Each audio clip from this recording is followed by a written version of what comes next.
Evening, কেমন আছো সবাই? আমি মুনমুন লাইফের মুনমুন।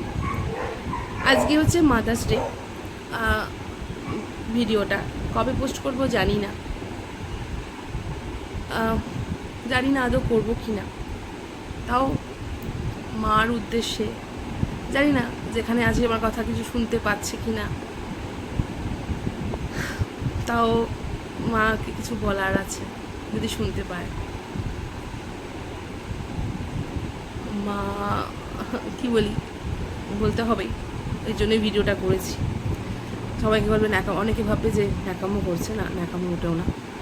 আমার কাছে মা শব্দটা খুব কষ্টদায়ক নিজের কাছে। এখন যখন ছোট ছিলাম বুঝতাম না, ভাবতাম মায়ের থেকে শত্রু কেউ হয় না। মা যেটা বলছি মা না, এখানে যাব না, এটা করব না। এখন এই জায়গায় কিছু একজনকে সন্তান আছে, আমার মেয়ে, আমারও মেয়ে, একটা মাত্রই কন্যা। যখন দেখি যে সেও যখন আমাকে বলে যে আমি এখানে যাব না, এটা করব না, আমার মুখ দিয়েও সেই জিনিসটাই বেরোয়।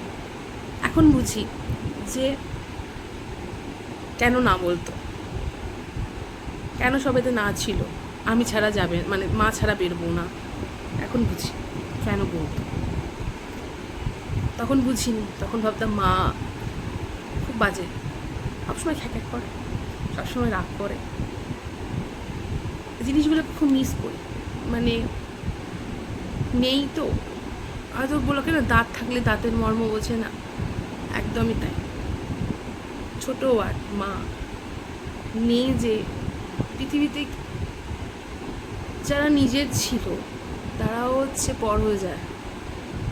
ওই ছোট্ট একটা ওয়ার্ড যদি না থাকে, মা। বাবা আছে, কিন্তু বাবা আছে, সব আছে, কিন্তু ওই জিনিসটাকে খুব মিস করি, ওই নামটাকে। এই জন্য আমার মেয়েকে মা বলেই ডাকি। হ্যাঁ, সব মানে মা ডাকি, যেমন নাম আছে মিমি, মিমিও ডাকি, বেসিক্যালি মা বলেই ডাকি। খুব কষ্ট হয়। আমি যে বলছি যে আমার কি হচ্ছে আমি নিজেই জানি। যখন সব সময় ওই মানুষটাকে আমি পাশে পেয়েছি সব ব্যাপারে। বাবাকে তো বলেছে মা যে করতে হবে, কিন্তু সাপোর্ট বলো, জোর বলো, মা। আমার লাইফে অনেক কিছু আছে, তো সেইগুলো যখন ঘটেছে, সাপোর্ট করা বলো, রুখে দাঁড়ানো বলো, আমার মা ছিল। আজ যখন আমার মা নেই, তো অনেক কিছু শুনতে হয়,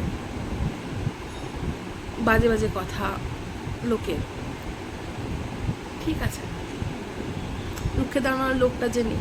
হ্যাঁ, আমার হাজব্যান্ড আছে, রুখে দাঁড়ায়, কিন্তু ওই জিনিসটা তো হয়ে ওঠে না।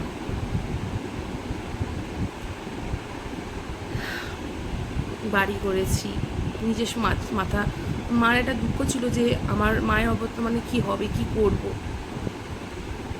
ভগবানের আশীর্বাদে মাথার একটা ছাদ পেয়েছি, পায়তলায় মাটি পেয়েছি, গাড়ি হয়েছে, সবই হয়েছে, সবই অল্প অল্প করে করেছি। কিন্তু যে করেছি দেখে যে একটা আনন্দ বলো, একটা মানে কি বলবো, আনন্দ যে আমার মেয়ে হয়েছে, তাকে দেখাতে পারিনি। যখন গরম পড়তো আমার মায়ের খুব কষ্ট হতো, যে গরমে দুপুরবেলাটা বেশি কষ্ট হতো। এখন যখন ভগবানের আশীর্বাদে ক্ষমতা হয়েছে যে করে দেবো বা তখনই চলে গেছে। কষ্ট করেছে জীবনে, আমার মা প্রচুর কষ্ট করেছে। আমার মা খুব সুন্দর ভালো সেলাই জানতো, অনেক কিছু প্রতিভা ছিল, করার চেষ্টাও ছিল। আমি কোনোটাই পাইনি, কিচ্ছু পাইনি, মায়ের কোনো গুণ পাইনি।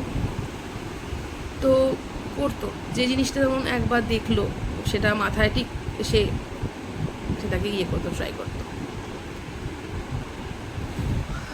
তো একটা কথাই বলবো, প্রচণ্ড মিস করি তোমাকে। তোমার মতো কেউ হতে পারবে না। তো ওই জায়গাটা কেউ নিতে পারবে না কোনো দিন। সবাই আছে, শুধু তুমি ওই জায়গাটা ফাঁকা। যতদিন বাঁচবো ওই জায়গাটা ফাঁকাই থাকবে, কেউ পারবে না, কোনোদিন সম্ভব না। কেউ যদি সে বলে আমি তোমার মায়ের মতো বা আমি তোমার মা, ভুল কথা। মা বাবার জায়গা কেউ নিতে পারে না, কেউ না। মন খুলে কথা বলতে পারি না সবার সাথে, কি বললে কি বলবো, তোমার ভালো করে ঝগড়া করতে পারি না। ওই যে তোমার সাথে মনের কথাগুলো ঝগড়া করবো, আবার তো কাছে টেনে নিতে। এখন যদি কারোর সাথে ঝগড়া করি সে তো মুখ ঘুরিয়ে চলে যাবে। আর দুটো মনের কথা কাউকে বলবো, ওরে বাবা, সেটা নিয়ে তো আবার মানে ইতিহাস হয়ে যাবে, অনেক কিছু হয়ে যাবে। তাও মেয়েটা বলি, অনেক কথাই বলি। আর কথা ভাষার কথা বাদ দাও, দুটো কথা বলবো, তিনটে কথা ঝগড়া লেগে যাবে। খুব মিস করি জানো তো, যখন মনের কথাগুলো বলি, কষ্ট। হ্যাঁ, একজনকে আছে, আমি তাকে বলি, সেটা হচ্ছে আমার মাসি। বলি যা অসুবিধা হয়, কষ্ট হয়, ফোন করে করে মাসিকে বলি। আর কাউকে না, মাসিকেই বলি। কোনো রান্না ওর পারতাম না, তখন ফোন করে কী করে করে গো মা, কী করে করে গো, এখনও জিজ্ঞেস করি, মাসিকে জিজ্ঞেস করি কী করে করে গো মাসি, বলে দেয়।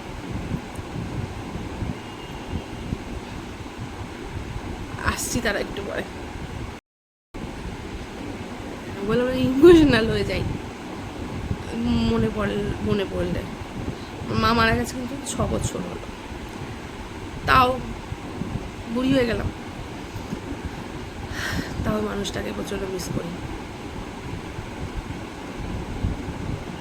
পুজোর সময় শাড়ি পরতে খুব ভালোবাসতো, পরতে পারতো না, কারণ পায়ে প্রবলেম ছিল, বেরোতে পারতো না তো, কিন্তু শাড়ি কেনার নেশা ছিল, প্রচুর শাড়ি কিনতো। দিতে পারিনি ভালো করে কিছু, ভালো শাড়িটা, ভালো কিছু যখন দেওয়ার মতো অবস্থায় এলাম, তখনই ফাঁকি মেরে চলে গেল। আমি তখন মুম্বাইতে, একদিন আমাকে বললো, জানিস তো আমার খুব ইচ্ছা করে তোর মেয়েটাকে মাছ কিনে, ওখানে মুম্বাইতেও তো মাছ ভালো পাওয়া যায় না, তো বলতো কী রোজ জিজ্ঞেস করতো কী রান্না করেছিস, আমি বলতাম এই, কেন মাছ খাস না কেন, রোজ মাংস খাস, রোজ খাই না, নিয়ে আসি, কিন্তু মাছ অতটা হয় না, আর আমি মাছ খেতে খুব ভালোবাসি। তো খালি বলতো তোর মেয়ে আসুক, কবে আসবি, আসলে তোর মেয়েকে দিবি না, কত মাছ কিনে খাওয়াবো। আর মাছ 6টা বছর কেটে গেল, কিভাবে বুঝতেও পারলাম না। অনেক ঝড় ঝাপটা, অনেক কিছু পেরিয়েছি লাইফে, অনেক কিছু দেখেছি জীবনে, কিন্তু যখন খুব অবস্থা ঝড় ঝাপটা লাইফ দিয়ে চলছিল, তখন ওই মানুষটাই আমায় কিন্তু পুরো আঁকড়ে ধরা, সাপোর্ট করা। ঝগড়া হতো, প্রচুর ঝগড়া হতো, চেঁচামেচি করতাম, ঝগড়া করতাম, চেঁচামেচি করতাম, তারপর আবার কিছুক্ষণ পরে ও মা করে, যখন শরীর খারাপ হতো মায়ের, পাগলা হয়ে যেতাম, কী হয়েছে কী হয়েছে কী হয়েছে। দেখুন আমার মেয়ে করে কিছু বলেই, ও মা কী হয়েছে তোমার, কী হয়েছে তোমার, তখন মা রেগে যেত, তখন বেশি বলতাম এই কাজ করতে দে, শুতে দে, আমাকে একটু পাচ্ছি না, শরীরটা খারাপ হয়ে শুতে দে। এখন সেটা মনে পড়ে, আমি এটা যখন দুধ বিরক্ত লাগছে।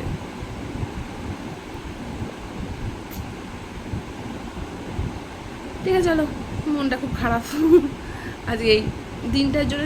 একটা কথা হচ্ছে, মা বাবার জন্য বা mother's day, father's day, particular কোনো দিন হয় না, রোজের জন্যই, রোজের ব্যাপার।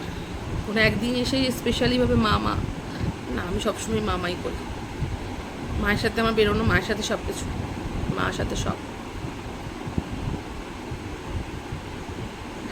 ঠিক আছে, চলো, অনেক কিছু বললাম, মনের কিছু কথা বললাম মাদার্স ডেতে। চলো, সবাইকার, আমি চাইবো সবাইকার মারা সুস্থ থাকুক, ভালো থাকুক। টাটা।